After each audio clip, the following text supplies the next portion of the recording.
Hard work, ಅದು first point, ಕಠಿಣ ಪರಿಶ್ರಮ ಅಂತ ಕರಿತೀವಿ. ಪ್ರಿಯ ವಿದ್ಯಾರ್ಥಿಗಳೇ, ಒಂದು ಸಣ್ಣ ಪ್ರಶ್ನೆ ಕೇಳ್ತೀನಿ, ಹೇಳಿ ನೋಡೋಣ. ಚರ್ಚೆ ಮಾಡ್ತಕ್ಕಂಥದ್ದು ಏನಿಲ್ಲ, ಜಸ್ಟ್ ನಿಮಗೆ ಒಂದು ತಲೆಯಲ್ಲಿ ಆಲೋಚನೆ ಮಾಡೋಕ್ಕೆ, ವಿಚಾರ ಮಾಡೋಕ್ಕೆ ಒಂದು ವಿಷಯ. ಸುಲಭವಾಗಿ ಏನು ಸಿಗುತ್ತೆ ಹೇಳ್ರಿ ನೋಡೋಣ. ಇಡೀ ನಮ್ಮ ಲೈಫಲ್ಲಿ ಸುಲಭವಾಗಿ ಸಿಗೋವಂಥದ್ದು ಏನು? ಯಾವುದಾದ್ರೂ ಸುಲಭವಾಗಿ ಸಿಗುತ್ತಾ? ಸಾಧ್ಯನೇ ಇಲ್ಲ. ಸುಲಭವಾಗಿ ಏನು ಸಿಗಲ್ಲ. ಸಿಗೋದು ಮಾತ್ರ ಒಂದೇ, ಅದು ಚೆನ್ನಾಗಿ ನೆನ್ಪಿಟ್ಕೊಳ್ರಿ. ಸುಲಭವಾಗಿ ನಮಗೆ, ಪ್ರತಿಯೊಬ್ಬ ಮನುಷ್ಯನಿಗೆ, ಜೀವರಾಶಿಗೆ ಸುಲಭವಾಗಿ ಸಿಗ್ತಕ್ಕಂಥದ್ದು ಒಂದೇ ಒಂದು, ಅದು ಸಮಯ, ಟೈಮ್. ನೀನು ಬೇಕಂದ್ರೂ ಬರುತ್ತೆ, ಬೇಡ ಅಂದ್ರೂ ಬರುತ್ತೆ. ತನ್ನ ಪಾಡಿಗೆ ತಾನು ಟೈಮ್ ಓಡ್ತಾ ಇರುತ್ತೆ, ಜೀವನ ಓಡ್ತಾ ಇರುತ್ತೆ. ಸುಲಭವಾಗಿ ಅದೇ ಸಿಗೋದು, ಬೇರೆ ಏನು ಸಿಗಲ್ಲ. ಸಮಯ ಅದು ಸುಲಭವಾಗಿ ಬರ್ತಾ ಇರುತ್ತೆ, ಹೌದಾ? ನೀನು ಸಾಧಿಸಬೇಕು ಅಂತಂದರೆ ಕಷ್ಟಪಡಲೇಬೇಕು. ನೀ ಕಷ್ಟಪಡಲಾರ್ದೆ ನಿನಗೇನು ಸಿಗುತ್ತೆ? ಏನು ಸಿಗೋದಕ್ಕೆ ಸಾಧ್ಯ ಇಲ್ಲ. ನೋಡಿ, ಒಂದು ತಿಳ್ಕೊಳ್ಳಿ, ಇವತ್ತು ಒಂದು ಒಳ್ಳೆ ಹಂತದಲ್ಲಿದ್ದೀರಿ. ಐದರ್ PUC, ಐದರ್ ಡಿಗ್ರಿ, ಐದರ್ ಮಾಸ್ಟರ್ ಡಿಗ್ರಿ, ಐದರ್ ಹೈಸ್ಕೂಲ್ 10th ಸ್ಟ್ಯಾಂಡರ್ಡಿಗೆ ಬಂದಿದ್ದೀರಿ. PUC ಸೆಕೆಂಡ್ PUC ಇದ್ದೀರಿ, ಫಸ್ಟ್ PUC ಇದ್ದೀರಿ. ಒಳ್ಳೆ ಪ್ಲಾಟ್ಫಾರ್ಮಲ್ಲಿ, ಒಳ್ಳೆ ಸಂಸ್ಥೆಯಲ್ಲಿ ಅಭ್ಯಾಸ ಮಾಡ್ತಾ ಇದ್ದೀರಾ, ಹೌದಲ್ವಾ? ಎಷ್ಟು ಚೆನ್ನಾಗಿ ಆಯ್ಕೆ ಮಾಡ್ಕೊಂಡಿದ್ದೀರಾ, ಎಷ್ಟು ಚೆನ್ನಾಗಿ ಅಭ್ಯಾಸ ಮಾಡ್ತಾ ಇದ್ದೀರಾ. ನೋಡಿ, ಈಗ ನೀವು ಕಷ್ಟಪಡಲೇಬೇಕು. ನೀವು ವಿದ್ಯಾರ್ಥಿ ಜೀವನದಲ್ಲಿದ್ದೀರಿ. You have to work. ಬರೀ ವರ್ಕ್ ಮಾಡಿದ್ರೆ ಆಗಲ್ಲ, ಹಾರ್ಡ್ ವರ್ಕ್ ಮಾಡಬೇಕು, ಕಷ್ಟಪಡಬೇಕು. ಮುಂದಿನ ನಿಮ್ಮ ಜೀವನ ಸುಖವಾಗಿರಬೇಕಂದ್ರೆ ಇವತ್ತು ಕಷ್ಟಪಡಲೇಬೇಕು. ಭಾಳ ಒಂದು ಒಳ್ಳೆ ಅದ್ಭುತವಾಗಿರ್ತಕ್ಕಂಥ ಒಂದು ಮಾತಿದೆ, ಚೆನ್ನಾಗಿ ಕೇಳಿಸ್ಕೊಳ್ಳಿ. ನಾವು ಸಂಶೋಧನೆಯಲ್ಲಿ ಜಾಸ್ತಿ ಬಳಸ್ತಾ ಇರ್ತೀವಿ ಆ ಮಾತು. ಕಾಲ ಕೆಳಗಣ ಬೆಂಕಿಗಿಂತ ಕಣ್ಣ ಮುಂದಿರುವ ದೀಪದ ಬೆಳಕೇ ಮುಖ್ಯ. ಭಾಳ ಒಳ್ಳೆ ಅದ್ಭುತ ಸ್ಟೇಟ್ಮೆಂಟ್ ಇದು.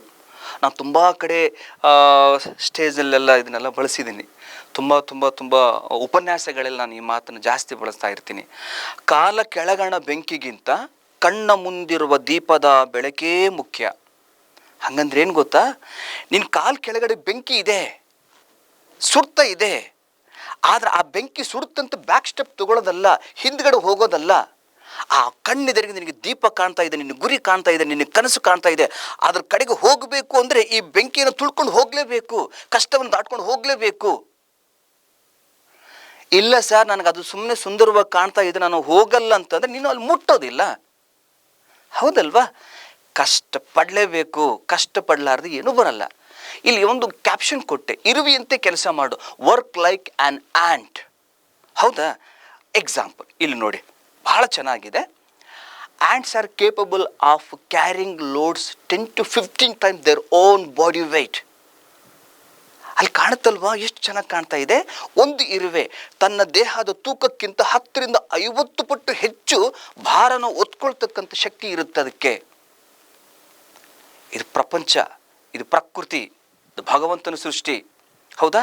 ಒಂದು ಚಿಕ್ಕ ಇರುವೆ ತನ್ನ ದೇಹದ ಗಾತ್ರಕ್ಕಿಂತ ಅಷ್ಟು ಲೋಡನ್ನು ಅದು ತಗೊಳ್ಳುತ್ತೆ, ಓಡ್ತಾ ಇರುತ್ತೆ ಅಂತಂದರೆ ಅರ್ಥ ಮಾಡ್ಕೊಳ್ರಿ. ವಿದ್ಯಾರ್ಥಿಗಳಾಗಿರ್ತಕ್ಕಂಥವ್ರು ನಾವು ಈ ಒಂದು ಸಣ್ಣ ಕೀಟದಿಂದ, ಈ ಇರುವೆಯಿಂದ ನಾವೇನು ಅರ್ಥ ಮಾಡ್ಕೋಬೇಕು? ಪ್ರಕೃತಿಯನ್ನು ಸರಿಯಾಗಿ ಗಮನಿಸಿ ಪ್ರತಿಯೊಂದು ವಿಷಯನೂ, ಪ್ರತಿಯೊಂದು ದೃಶ್ಯನೂ, ಪ್ರತಿಯೊಂದು ವಸ್ತುನೂ ನಮಗೆ ಪಾಠ ಮಾಡಿಕೊಡುತ್ತೆ. ಭಾಳ ಅದ್ಭುತ. ನಾವು ನೋಡಬೇಕಷ್ಟೇ, ಈ ನೇಚರ್ ನೋಡಬೇಕು. ಎಂತೆಂಥ ಪಾಠ ಪ್ರವಚನಗಳು ಮಾಡಿಕೊಡುತ್ತೆ. ಆ ದೃಶ್ಯಗಳು ನಮಗೆ ಎಂಥ ಪಾಠ ಹೇಳ್ಕೊಡುತ್ತೆ. ಆ ಇರುವಿನ ನಾವು ಈಗೇನು ಕಲಿಬೇಕು? ಈ ದೃಶ್ಯದಿಂದ ನಾವೇನು ಕಲಿಬೇಕು? ತನ್ನ ದೇಹದ ಭಾರಕ್ಕಿಂತ 50 ಪಟ್ಟು ಹೆಚ್ಚು ಭಾರ ಇರ್ತಕ್ಕಂಥ ಒತ್ತುಕೊಂಡು ಹೋಗುತ್ತೆ.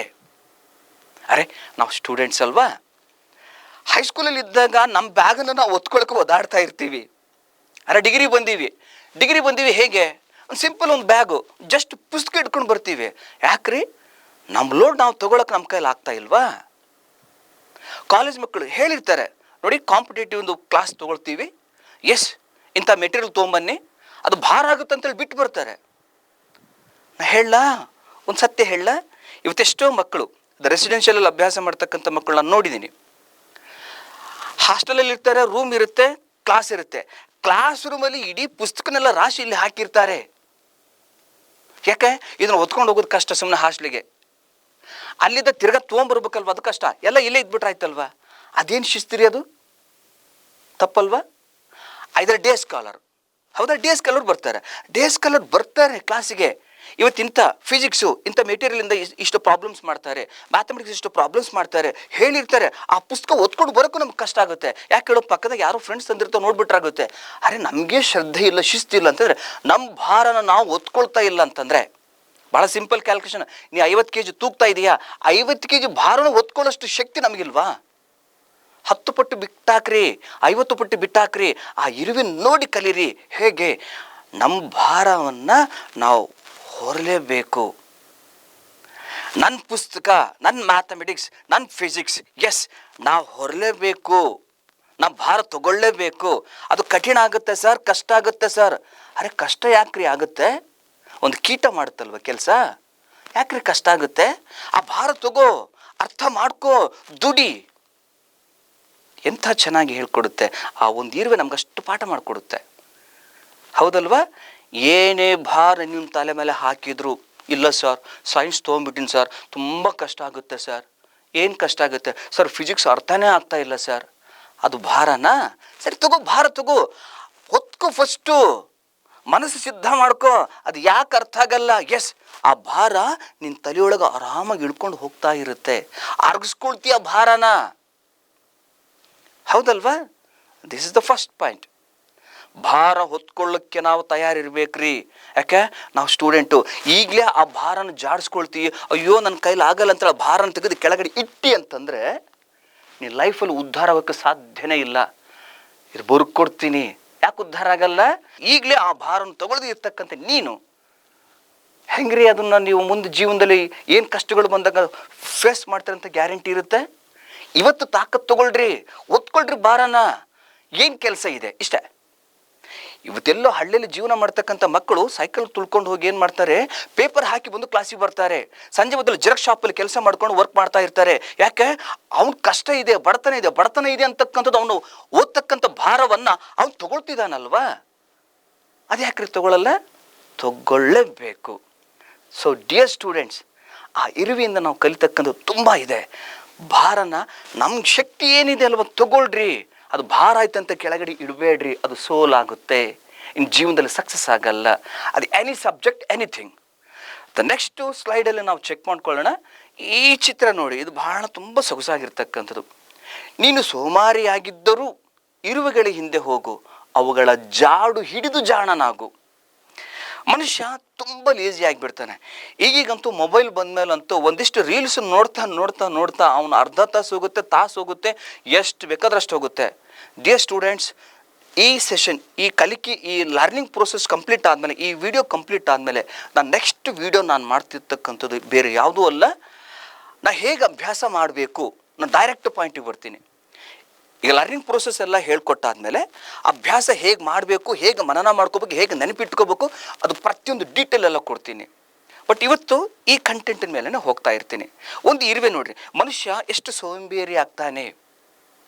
ನೀವು 5 ನಿಮಿಷ ಮೊಬೈಲ್ ಅಂತ ತೊಗೊಂಡು 1-2 ರೀಲ್ಸ್ ನೋಡ್ಕೊತ ಹೋಗು. 2 ಅಂತಂತ ಅನ್ಕೊಂಡಿರ್ತೀಯ, 5 ನಿಮಿಷ ಅಂತಂತ ಅನ್ಕೊಂಡಿರ್ತೀಯ, 10 ನಿಮಿಷ ಬಿಟ್ಬಿಡ್ತೀನಿ ಅಂತ ಅನ್ಕೊಂತೀಯ.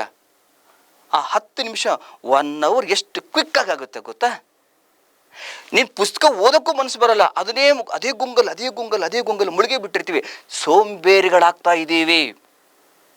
ಇವತ್ತು ಮೆಡಿಕಲಲ್ಲಿ ತುಂಬ ಚರ್ಚೆ ಆಗ್ತಾ ಇದೆ. ಚಿಕ್ಕ ವಯಸ್ಸಿಗೆ ಹಾರ್ಟ್ ಅಟ್ಯಾಕ್ ಆಗ್ತಾ ಇದೆ, ಹೃದಯಾಘಾತ ಆಗ್ತಾ ಇದೆ. ಚಿಕ್ಕ ವಯಸ್ಸಿಗೆ ಏನೆಲ್ಲ ಕಾಯಿಲೆಗಳು ಬರ್ತಾ ಇದೆ ಚಿಕ್ಕ ಮಕ್ಕಳಿಗೆ. ಅದಕ್ಕೆಲ್ಲ ಸಂಶೋಧನೆ ಮಾಡಿದ್ದಾರೆ, ಅದಕ್ಕೆಲ್ಲ ರಿಸರ್ಚ್ ಮಾಡಿ ಫೈನಲ್ ಕನ್ಕ್ಲೂಷನ್ ಕೊಟ್ಟಿದ್ದಾರೆ. ಮಕ್ಕಳು ಮೊಬೈಲನ್ನು ಜಾಸ್ತಿ ನೋಡ್ತಿದ್ದಾರೆ. ಮೊಬೈಲ್ ಕೈಯಲ್ಲಿ ಹಿಡಿದಿಯಪ್ಪ ಅಂದರೆ ನೀ ಸೋಮಾರಿ ಆಗ್ತಿ. ಆ ಸೋಮಾರಿತನದಿಂದ ಹೊರಗೆ ಬರಬೇಕಪ್ಪ ಅಂದರೆ ಈ ಇರುವೆನ ಅಬ್ಸರ್ವ್ ಮಾಡ್ಕೊಳ್ರಿ, ಸಾಕಷ್ಟೇ. ನೋಡಿ, ಅದು ಭಾರ ಎತ್ಕೊಂಡು ಹೋಗ್ತಾ ಇದೆಯಲ್ವಾ? ಇರುವೆದು ಒಂದು ಸ್ಮಾಲ್ ಇನ್ನೊಂದು ಎಕ್ಸಾಂಪಲ್ ಕೊಡ್ತೀನಿ. ಅದಕ್ಕೆ ಟಾಸ್ಕು, ಕೆಲಸ, ಶ್ರಮ ದುಡಿಬೇಕು ಅಂತಂದರೆ ಇರುವೆ ರೀ, ಬೇರೆ ಏನೂ ಅಲ್ಲ. ಎಷ್ಟು ಡೆಡಿಕೇಟಾಗಿ ಕೆಲಸ ಮಾಡುತ್ತೆ, ಹೌದಾ? ಒಂದು ಎಕ್ಸಾಂಪಲ್, ಇರುವೆ ಆಹಾರನ ಹೊತ್ಕೊಂಡಿದೆ, ತನ್ನ ಸಾಲೆಲ್ಲ ಹೋಗ್ತಾ ಇದೆ. ಅಂದರೆ ಎಲ್ಲ ಇರುವೆಗಳೆಲ್ಲ ಲೈನಲ್ಲಿ ಹೋಗ್ತಾ ಇದ್ದಾವೆ. ಒಂದು ಅವು ಮನೆ ಮುಟ್ತವೆ ಅಥವಾ ಬೇರೆ ಕಡೆಗೆ ಆಹಾರವನ್ನು ಸಾಗಿಸ್ತಕ್ಕಂಥ ಕೆಲಸ ಅಂತ ಅಂದ್ಕೊಳ್ರಿ. ತಲೆ ಮೇಲೆ ಭಾರ ಇಟ್ಕೊಂಡಿದೆ, ಹೋಗ್ತಾ ಇದೆ. ನೀನು ಒಂದು ಪರೀಕ್ಷೆ ಮಾಡಿ ನೋಡ್ಬೋದು. ನೀನು ಸಾಲಾಗಿ ಹೋಗ್ತಕ್ಕಂಥ ಇರುವೆಗಳು, ಆಹಾರ ತೊಗೊಂಡು ಹೋಗ್ತಕ್ಕಂಥ ಇರುವೆಗಳನ್ನು ನೀವು ಒಂದು ಚಿಕ್ಕ ಕಟ್ಟಿಗೆ ತೊಗೊಂಡು, ಒಂದು ಕಡ್ಡಿ ತೊಗೊಂಡು, ಸೊ ಬೇಕಂತ ಡಿಸ್ಟರ್ಬ್ ಮಾಡು, ಅದಕ್ಕೆ ಅಡ್ಡ ಏನಾದರೂ ಮಾಡು. ಸೊ ಇರುವೆ ಏನು ಅಂದ್ಕೊಳ್ಳುತ್ತೆ, ನನಗೇನೋ ಅಪಾಯ ಬಂತು ಅಂತೇಳಿ ಏನು ಮಾಡ್ತಾ ಇರುವೆ, ತಾನು ಹೊತ್ಕೊಂಡಿರ್ತಕ್ಕಂಥ ಭಾರನ ಕೆಳಗಡೆ ಬಿಟ್ಟು ಪ್ರಾಣಾಪಾಯ ಅರ್ಥಾತ್ ಏನಾಗುತ್ತೆ, ರಕ್ಷಣೆ ಸಲುವಾಗಿ ಏನು ಮಾಡುತ್ತೆ, ತಪ್ಪಿಸ್ಕೊಳ್ತಾ ನೀ ಕಟ್ಟಿಗೆ ವಾಪಸ್ ತೆಗ್ದೀಯಾ, ಒಂದು 5 ನಿಮಿಷ ಬಿಟ್ಬಿಡು. ಆ ಹೋಗಿರ್ತಕ್ಕಂಥ ಇರುವೆ ತನ್ನ ಆಹಾರ ಎಲ್ಲಿತ್ತೋ, ತನ್ನ ಭಾರ ಎಲ್ಲಿತ್ತೋ ಅದನ್ನು ಮತ್ತೆ ತಗೊಂಡು ಅದೇ ಸಾಲಲ್ಲಿ ಬಂದು ಮತ್ತೆ ತನ್ನ ಕಡೆ ತಾನು ಪ್ರಯಾಣ ಮಾಡ್ತಾ ಇರುತ್ತೆ, ತನ್ನ ಗುರಿಯನ್ನು ಮುಟ್ಟೋಕೆ ತಾನು ಹೋಗ್ತಾ ಇರುತ್ತೆ. ಮತ್ತೆ ಏನು ಮಾಡಬೇಡ, ಮತ್ತೆ ತಿರ್ಗಾ ಡಿಸ್ಟರ್ಬ್ ಮಾಡು. ನೀನು ಗುರ್ತಿಟ್ಕೋ, ಇಂಥ ಇರುವೆ ಈ ಪ್ಲೇಸಲ್ಲಿ ಹೋಗ್ತಾ ಇದೆ, ಮತ್ತೆ ಡಿಸ್ಟರ್ಬ್ ಮಾಡು. ಸೇಮ್ ಥಿಂಗ್, ಅದು ಮತ್ತೆ ಬಿಸಾಕುತ್ತೆ. ಏನೋ ಅಪಾಯ ಬಂದು ಅಂತೇಳಿ ಮತ್ತೆ ತಪ್ಪಿಸ್ಕೊಡುತ್ತೆ. ಇನ್ನು ಸ್ವಲ್ಪ ಹೊತ್ತು ಬಿಡು, ಮತ್ತೆ ಹೊತ್ಕೊಂಡು ಬಂದು ಮತ್ತೆ ಅದೇ ಲೈನಲ್ಲಿ ನಿಂತ್ಕೊಂಡು ಹೋಗ್ತಾ ಇರುತ್ತೆ. ನಾವು ಇದರಿಂದ ಏನು ಅರ್ಥ ಮಾಡ್ಕೋಬೇಕು ಅಂತಂದರೆ, ಡಿಯರ್ ಸ್ಟೂಡೆಂಟ್ಸ್, ನಮ್ಗೆ ಏನಾದರೂ ಒಂದು ಕಷ್ಟ ಬಂತು ಅಂತಂದರೆ ನಾವು ಅವತ್ತೇ ಅಲ್ಲೇ ಡ್ರಾಪ್ ಮಾಡ್ತೀವಿ, ನಿಲ್ಲಿಸೇ ಬಿಡ್ತೀವಿ. ಅಮ್ಮ ನಾನು ಸೈನ್ಸ್ ಮಾಡಲ್ಲ, ಅಮ್ಮ ನನಗೆ ಅರ್ಥ ಆಗಲ್ಲಮ್ಮ, ಅಮ್ಮ ನಾ ಇದು ಮಾಡಲ್ಲ, ಅಪ್ಪ ನಾ ಅದು ಮಾಡಲ್ಲ. ಅರೆ ಈ ಕಷ್ಟ ಆಯಿತು, ನಾವು ಯಾಕೆ ಎಸ್ಕೇಪಿಸಮ್ ಅಂತ ಕರಿತೀವಿ. ಮ್ಯಾಥಮೆಟಿಕ್ಸ್ ಅನ್ನೋದು ಹೈಸ್ಕೂಲಿಂದ ಕಷ್ಟ ಆಗಿದೆ, ಈಗೊಂದು ಪೆಡಂಬೂತ್ ಅಂತೇಳಿ ಕಾಡ್ತಾ ಇರುತ್ತೆ. ಅರೆ ಕಷ್ಟ ಆಯ್ತು ಅಂತ ಯಾಕೆ ಅಲ್ಲೇ ನಿಲ್ತೀಯಾ, ಅದನ್ನ ಯಾಕೆ ಭಾರ ಹಾಕಿ ನೀ ಯಾಕೆ ಬ್ಯಾಕ್ ಸ್ಟೆಪ್ ತಗೊಳ್ತೀಯಾ, ಅದನ್ನ ಹೊತ್ಕೋ, ಹೋಗ್ತಾ ಇರು, ಅದು ನೋಡಿ ಅದ್ರ ಕಲಿ. ಅದು ಸೋಮಾರಿನಾ? ಅಪಾಯ ಬಂತಂತೇಳಿ ವಾಪಸ್ ಎಲ್ಲರೂ ಹೋಗುತ್ತಾ, ಹೋಗಿರೋದು ಎಲ್ಲರೂ ನೋಡ್ತೀರಾ, ಅದು ಮತ್ತೆ ವಾಪಸ್ ಬಂದು ತೊಗೊಂಡು ಹೋಗುತ್ತೆ. ನಿನ್ನ ಭಾರ ತೊಗೊಂಡು ಹೋಗು, ಹಿಂಜರಿಬೇಡ, ಬ್ಯಾಕ್ ಸ್ಟೆಪ್ ತೊಗೊಳ್ಬೇಡ, ಹೋಗ್ತಾ ಇರು, ನೀವು ಗುರಿ ಮುಟ್ತೀಯ. ಇದು ಭಾಳ ಇಂಪಾರ್ಟೆಂಟು. ಅದು ನೆಕ್ಸ್ಟ್ ಸ್ಲೈಡಲ್ಲಿ ಚೆಕ್ ಮಾಡ್ಕೊಳ್ರಿ. ಟೈರ್ಲೆಸ್ ವರ್ಕ್ ಎಥಿಕ್ಸ್ ಅಂತ ಕರಿತೀವಿ, ದಣಿವರಿಯದ ಕೆಲಸದ ನೀತಿ ಈ ಇರುವೆಗಳದು. ಇಲ್ಲಿ ಚೆಕ್ ಮಾಡ್ಕೊಳ್ರಿ, ಅದು ಗುಂಪಲ್ಲಾಗಿರುತ್ತೆ, ಎಷ್ಟು ಸೊಗಸಾಗಿ ಹೋಗ್ತಾ ಇರುತ್ತೆ, ಭಾರ ಹೊತ್ಕೊಳ್ಳುತ್ತೆ, ತನ್ನ ಗುರಿನ ಮುಟ್ಟೋಕೆ ಏನು ಬೇಕು ಪ್ರಯತ್ನಗಳು ಮಾಡ್ತಾ ಇರುತ್ತೆ, ದುಡಿಯುತ್ತೆ. ನಂಗೆ ಯಾಕೆ ಪಾದನ ತೋರಿಸಿನಪ್ಪ ಅಂದರೆ, ಈ ಪಾದ ಯಾಕೆ ಪಾದ ಸಂಕೇತ ಕೊಟ್ಟೆ, ಹಾರ್ಡ್ ವರ್ಕಿಗೆ ಪಾದ ಯಾಕೆ ನಾನು ಸಂಕೇತವಾಗಿ ಕೊಟ್ಟೆ ಅಂತಂದರೆ, ನಾವು ನಿಂತಲ್ಲಿ ನಿಲ್ಲಬಾರ್ದ್ರಿ. ಒಂದು ಕೆರೆ ನೀರು ನಿಂತಿರುತ್ತೆ, ಅದು ಅಷ್ಟು ಒಳ್ಳೆಯದಲ್ಲ, ಅದು ತಿಳಿಯಾಗಿರುತ್ತೆ, ಅದರದ್ದು ಕುಡಿಲಿಕ್ಕೆ ಯೋಗ್ಯವಾಗಿರ್ತಕ್ಕಂಥದ್ದಲ್ಲ. ಹರಿತಕ್ಕಂಥ ನೀರು ನಿಷ್ಕಲ್ಮಶವಾಗಿರುತ್ತೆ, ಹರಿತಕ್ಕಂಥದ್ದು ಯಾವಾಗಲೂ ಸ್ವಚ್ಛವಾಗಿರುತ್ತೆ, ನಿಂತಿರೋದು ಯಾವಾಗಲೂ ಕೊಳೆತು ಹೋಗುತ್ತೆ. ಈ ಪಾದನ ಯಾಕೆ ಕೊಟ್ಟೆ ನಾವು ದುಡಿಮೆ ಅಂತಂದರೆ, ನಾವು ದುಡಿತಾ ಇರ್ಬೇಕ್ರಿ, ನಾವು ಹೋಗ್ತಾ ಇರ್ಬೇಕ್ರಿ, ಮೂವ್ಮೆಂಟ್ ಚಾಲನೆ ಚಕ್ರ ಸುತ್ತದಂಗೆ ಸುತ್ತಾ ಇರಬೇಕು. ನೆಕ್ಸ್ಟ್ ಪಾಯಿಂಟ್ ಇರುವುದು ಬಹಳ ಅದ್ಭುತವಾಗಿರ್ತಕ್ಕಂಥದ್ದು ಅಡಾಪ್ಟಬಿಲಿಟಿ ಅಂತ ಕರಿತೇವೆ, ಹೊಂದಿಕೊಳ್ಳತಕ್ಕಂಥ ಗುಣ. ಈ ಗುಣ ಬೇಕ್ರಿ. ಇರುವೆನ ಅಬ್ಸರ್ವ್ ಮಾಡ್ಕೊಡ್ರಿ, ಎಂಥ ಗುಡುಗು ಸಿಡಿಲು ಮಳೆ, ಇದರರ್ಥ ವಿದ್ಯಾರ್ಥಿಗಳು ತಿಳ್ಕೊಬೇಕಾಗಿರ್ತಕ್ಕಂಥದ್ದು, ವಿದ್ಯಾರ್ಥಿ ದೆಸೆಯಲ್ಲಿ ಬರ್ತಕ್ಕಂಥ ಏನೆಲ್ಲ ತೊಂದರೆಗಳು ಬರ್ತಾವೆ, ಅದು ಸಬ್ಜೆಕ್ಟಲ್ಲಿ ಆಗಿರಲಿ, ಫ್ರೆಂಡ್ಸಲ್ಲಿ ಆಗಿರಲಿ, ಫ್ಯಾಮಿಲಿಯಲ್ಲಿ ಆಗಿರಲಿ, ಗುರುಗಳಿಂದ ಆಗಿರಲಿ, ಏನೇನೋ ಬರುತ್ತೆ. ಇಂಥದಂತ ಗೆಸ್ ಮಾಡೋಕ್ಕೂ ಬರಲ್ಲ. ಅಡೋಲಸೆನ್ಸ್ ಸ್ಟೇಜಲ್ಲಿ ಬೇರೆ ಹೊಸ ವಿಷಯಗಳೆಲ್ಲ ಬರ್ತಾ ಇರ್ತವೆ. ನಿನ್ನ ಗುರಿ ಕರೆಕ್ಟಾಗಿದ್ದಾಗ ಬೇರೆದೆಲ್ಲ ಬ್ಲೈಂಡಲ್ಲೇ ಆಗಿರುತ್ತೆ, ಅಂದರೆ ಏನೂ ಕಾಣಿಸಲ್ಲ ನಿನಗೆ, ನಿನ್ನ ಗುರಿ ಮಾತ್ರ ಕಾಣಿಸ್ತಾ ಇರುತ್ತೆ. ಸೊ ಡಿಯರ್ ಸ್ಟೂಡೆಂಟ್ಸ್, ಇರುವೆಯಂತೆ ಹೊಂದ್ಕೊಳ್ತಕ್ಕಂಥ ಗುಣನ ನಾವು ಬೆಳೆಸ್ಕೋಬೇಕು. ಅಂದರೆ ಎಂಥ ಕಷ್ಟ ಬರಲಿ, ಏನೇ ಬರಲಿ, yes I am ready, yes sir ನಾ ಹೋಗ್ತೀನಿ ಸರ್, ಎಸ್ ಸರ್ ನಾ ಮಾಡ್ತೀನಿ ಸರ್. ಸೊ ಇದಿಷ್ಟು ಒಂದು ಅಂಶಗಳನ್ನು ಕಠಿಣ ಪರಿಶ್ರಮಕ್ಕೆ ನಾವು ತಗೊಂಡಿದ್ದೇ ಆಯ್ತಪ್ಪ ಅಂತಂದರೆ, ವಿದ್ಯಾರ್ಥಿಗಳೇ ನೀವು ತುಂಬ ಅಮೋಘವಾಗಿರ್ತಕ್ಕಂಥ ಕೆಲಸನ ಈಸಿಯಾಗಿ ಸಲೀಸಾಗಿ ಹಾರ್ಡ್ ವರ್ಕ್ ಮುಖಾಂತರ ನಾವು ಸಕ್ಸಸ್ ಮಾಡಲಿಕ್ಕೆ ಸಾಧ್ಯ ಆಗುತ್ತೆ. ಸೊ ಹಾಗಾದರೆ ಈ ಕಂಟೆಂಟಿಗೆ ಕಠಿಣ ಶ್ರಮ, ಹಾರ್ಡ್ ವರ್ಕ್ ಅನ್ನೋದಕ್ಕೆ ನಾನು ಕೆಲವು ಟಿಪ್ಸ್ ಕೊಡ್ತೀನಿ, ಆ ಟಿಪ್ಸನ್ನು ಚೆನ್ನಾಗಿ ಅರ್ಥ ಮಾಡ್ಕೊಳ್ತಾ ಬನ್ನಿ.